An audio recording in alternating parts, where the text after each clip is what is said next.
To be or not to be? That is not the question I wish to ask today. Instead, I invite you to ponder, to live or to merely exist. In the brief journey of life, it is easy to be swept away by the tides of circumstance, but it is wisdom that anchors the soul. I stand before you not as a distant voice of the past, but as a companion in the pursuit of meaning, reflection, and growth. Life, my friend, is much like a play. Each day we are both the actor and the audience, living out scenes of joy, sorrow, triumph, and loss. Yet how often do we forget that we are also the playwright? How often do we allow the script to be written for us by the whims of others, by the demands of society, or by the fleeting distractions of this modern world? In the hustle, we sometimes lose sight of the things that matter most.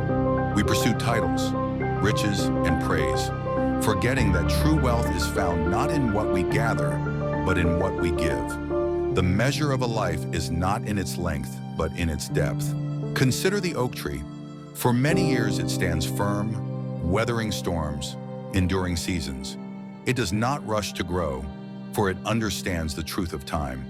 We too must allow ourselves the grace to grow at our own pace.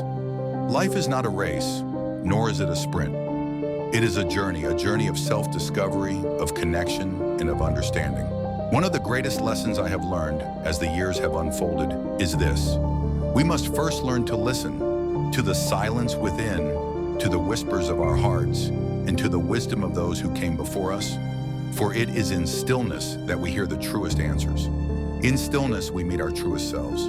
I once spoke of the tempest of the soul, that storm which rises within us when we seek to control what is beyond our reach. The winds of anger, the waves of sorrow, the currents of regret. Yet know this, storms, though fierce, are temporary, and so too are our fears.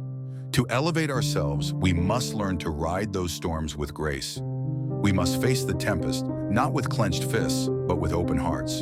In the gentle act of breathing, we can center ourselves. In the simple acknowledgement of our feelings, we free ourselves. To elevate is to live in alignment with our truest intentions, to rise above the noise and clutter, and to walk a path of mindfulness, one step at a time. Remember, my friend, that life is not an accumulation of moments, but a collection of meaning. What will you leave behind? Not the things you possess, but the love you have shared, the kindness you have given, the wisdom you have passed on. In our lives, as in our stories, the characters who endure are those who have learned to see beyond themselves. If you wish to elevate, it begins not with grand gestures, but with quiet steps, small acts of kindness, moments of reflection, and a commitment to live with purpose.